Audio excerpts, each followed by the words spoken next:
Hey guys, it's Allison with Feral Roots Farms. Hey, I'm here with my toddler and our dog Nala right in my lap. And I am currently doing an inventory. Good job, honey. Doing an inventory. Thank you, Nala. Of what can go out. We are in the, good job, baby. What is that? Oh, thank you. We are currently in the 40s today, and it's going to continue for the next few days. So I brought all of our plant starts out onto the porch like I've been doing every day, as long as the temps are above freezing, which they have been. Yes, ma'am. What do you have? Is that a white glove? Cool. That's for gardening. And so I've just kind of been doing an inventory. It looks like I can get in our tray of native plants that we got from the farmer's market, and then our 2 trays of cabbage and broccoli. So I don't know if I'll get those done today. We still have 2 raised beds that I need to fill, but unfortunately I do need my husband's help to put together one of them because the pieces are sharp, and I don't want to do that with my daughter around. So I will have to wait on that. But I think, I mentioned this in another video, I think what I'm gonna have to do is plant our cabbages and our broccoli just directly in our yard, because they take up so much space. And with our raised bed garden, I just wanna plant, I've said this before, but I really just wanna plant a lot of root vegetables, our warm crops. Good job, honey. Oh, you're so sweet. Our warm crops, root vegetables, greens, lettuces, spinach, cabbage, that sort of thing. Yeah, so the stuff that really takes up a lot of space, that has a long growing season for only like 1 or 2 harvests, like broccoli and cabbage. Oh, honey, be gentle. Oh, our dog's still a little skittish. She's getting old. Our dog Nala is getting old, and she's still a little skittish around our toddler. That's okay, baby. That's okay. You just scared her. You just scared her, though. I mean, no one really wants to be run up on and, you know, punched in the butt. I don't think so. But yeah, so that is what's going on today. We're just wondering what we can do today in the garden. It's kind of like the analysis paralysis right now. You know, the warm crops can't go in, so it's not like a mad dash. But we do have a lot of watering we can get done. I need to water the GREENSTALK towers. 2 of the towers we planted with strawberries because we had 200 strawberry plants. Good job, Bubby. You want to come over here? What are you looking at? You found a bird? Did you find a bird? Really? Wow. It's okay. I'm listening. So yeah, we'll see what's going on today. Like I said, a lot of watering. There's a few raised beds. You can come over here. I got you. There's a few raised beds with sprouts and some seeds that still need to be germinated. So we want to keep those really moist, right? When we have seeds germinating, we want to keep that soil as wet as possible. Not saturated, mind you, but just moist while those seeds are germinating, because if they're in the process, if those seeds are in the process of germination, then they can die if they dry out during that process, right? Good job, sweetie. Mind you, with the cooler weather, after we've had that, probably like a week of warm weather, I'm sure some of the seeds, even if they are cold hardy, like your cabbage, your brassicas, root vegetables that are, okay with this cold weather. Mind you, it's actually really nice being in the 40s. I'm sure, I'm from Tennessee, so it took a few months to get used to snow on the ground half the year. Oh, that's where my scissors are. Yes, please give those to me.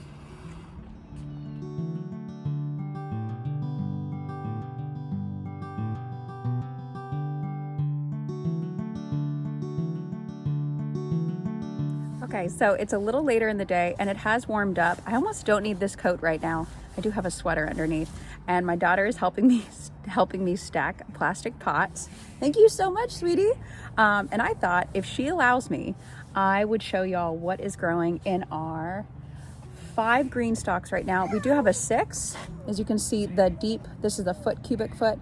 That is the deepest one that we have. The other 5 that we have, good job, honey, are the shallower ones.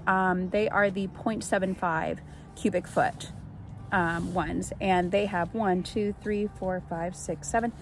layers. This violet one that you see is only 5 layers. Good job, sweetie. But I thought I would show y'all, good job, what we have going on right now, because as the soil has warmed up a little bit. I know I was just saying that we have had a couple of those cold days, but we did have a good warm day stretch. So Oh, thank you, sweetie. Thank you very much. So I think those days really helped some of the germination, maybe wake up some of those seeds. And we did, oh, thank you. Let's hang you some pots.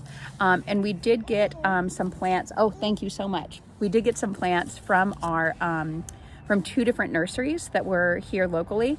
And we got, you know, a lot of the varieties that I'm sure a lot of you guys would love to see in your garden, you know, perennial herbs, and I'll show you guys those in a little bit, or in a second. But I do have one tower. Oh, thank you, sweetheart. All the pots. I do have one tower that is almost primarily perennial kale. That is because, to be honest, especially after working in the vegetarian and vegan restaurant industry in Middle Tennessee, thank you, sweetie, for about 10 years. I worked at 3-4 different restaurants on and off, one primarily, and was really big. Oh, thank you. And I learned so many different ways to, thank you, sweetheart, so many different ways to cook vegetables and really enjoy them in all sorts of ways, in all sorts of dishes, prepared all sorts of, good job, sweetie, in all sorts of different manners, you know what I mean? And so I really, that being said, I really learned how to enjoy kale. And my favorite way to enjoy kale is by sauteing it, chopped up, sauteing it with garlic, a little bit of Bragg's amino acids or soy sauce if you so prefer. And then you can also put like some chopped jalapeno in there, a little black pepper. And we leave out jalapeno right now since my daughter is eating it. Oh, give me 1 second. Okay, so that being said, I'm going to show you guys what is in our GREENSTAK. Good job, sweetie. What is in our GREENSTAK towers today? Okay, starting out, we have a purple sage and this prostrate rosemary, which I just absolutely love that growth habit. Some French thyme, is looking so healthy now. And some French lavender up here. I'm going to have to pinch this blossom off. Got some curled parsley right here. Look at that, beautiful. And some sweet marjoram. I haven't grown that in so long, I didn't even recognize it. But it's really happy in there, as you can see. Yeah, these are all these herbs that are really enjoying the the weather. This is another type of lavender. There's blooms there. The Hicote. Probably pronouncing that wrong, apologies. I haven't gardened in a few years, so my brain's all smushy, especially from motherhood hormones, you know what I mean. But yeah, oh my God, just doing this, it just smells so wonderful. This is barbecue rosemary, very cool. This smells great as well. I tucked in some sorrel in here, which I think it benefited from the couple weeks of cold temperatures because it actually sprouted, and I planted some more in here, so I'm so happy to see this. There, we got some culinary sage, woo, right there. Sorry to make the tilt a little bit. I'm moving around here for you guys. Got some fennel back there. Oh, got some bouquet dill right here. So the rest of this tower underneath those perennial herbs are actually, it's a mixture of lettuce seeds that I made. As you can see, we have a lot of sweet little sprouts coming up, and I just have a little marker there for lettuce. You can see lettuce, more lettuce that's just coming up. Now I have had to keep these watered. You know, if these were just plants with longer roots, I could just water from the top here. That is one of the tips that I got when you are seed starting in the grow towers, is you do need to water them. So I have been hand watering them. Okay, let's start over here. So more parsley in the second one. Got some chamomile. Got some more chamomile. I kind of broke up this batch, and chamomile was just totally fine with that after a little watering. Got more parsley over here. Beautiful view from the garden. Is that more chamomile? Oh my gosh, probably. Sorry if I can't identify that right now, guys. It's been so long. I planted some hyssop seeds right there. Was so happy to see a bunch of those come up. I did plant seeds here for stinging nettle. I'm really hoping to see some come up because I really want a good established patch of stinging nettle here. Planted some valerian. These were all planted, this round of seeds were all planted at the same time. Let's see. Oh yeah, holy basil. That will come up as soon as it's warmer. Let's see. I will go through the layers and then turn this for you guys. So I think that's tarragon right here. More chamomile, bronze fennel for there. More chamomile right there. Let's see. Oh, more calendula. This is an ivory princess. Salad burnet here. More feverfew. More chamomile back there. As you can see, a rooster. Oh, more lavender. Oh, this is the perennial kale that I grew from seed. We got the seeds from Experimental Farm Network. And we just have a ton of those. As you can see in this third one here, there is a lot. These were the ones that kind of suffered. I don't know what was going on because I used the same seeds starting mix for almost all of ours. And there was like 2 trays that were really suffering. So I have no idea. It might have just been the variety, but I'm pretty sure it was the soil. So we'll just see now that they are in a different soil mix and they're happy and they're outside. Let's just see if they're gonna take off. But all right, so, oh yeah, this was a basil I accidentally planted, totally didn't mean to, and obviously it succumbed to the frost, but you never know, it might come back. This is a peppermint, obviously. This is not going in the ground. We have definitely made that mistake before in one of our first years of gardening. Please do not plant mint unless you want to deal with it for the rest of your life.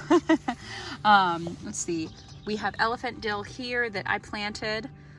It's suffering just a little bit, but honestly, it's looking better than I thought.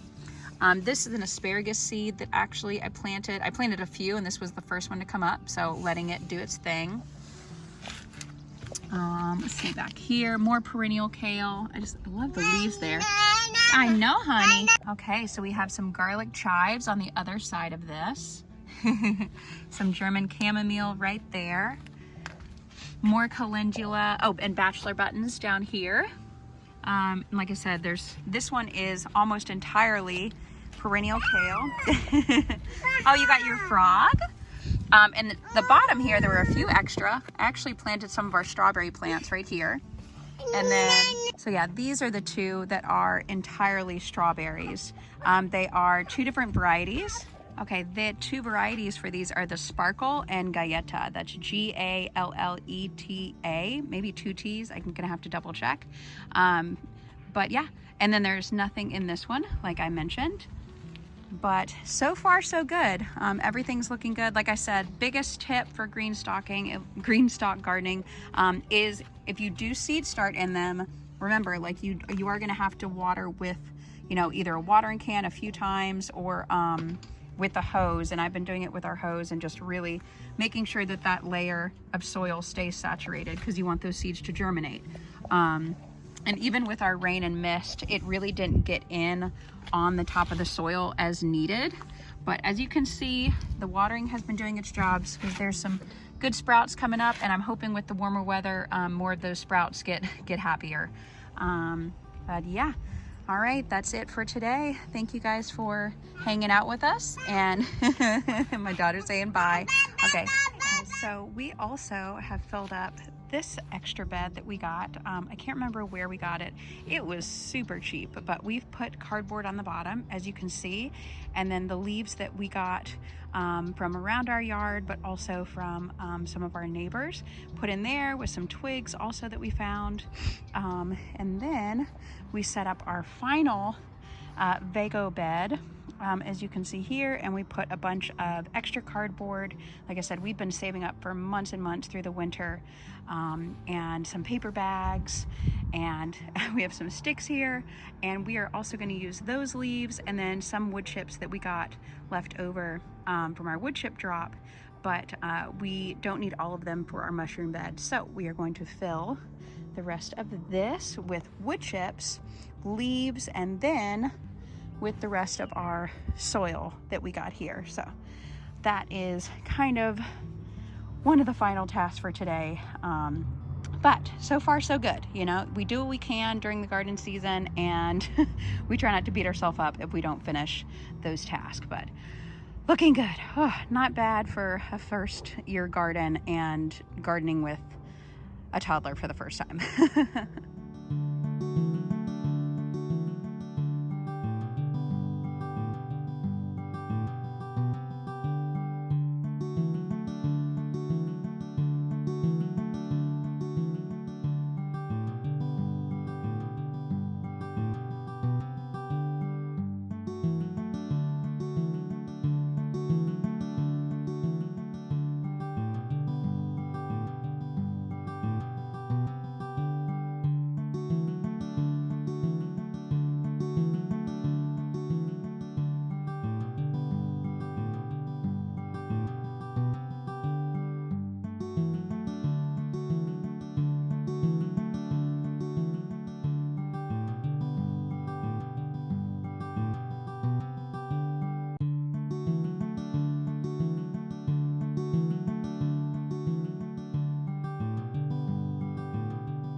Thank you guys for being here today. I hope you have a wonderful day wherever you are, however you are. Bye.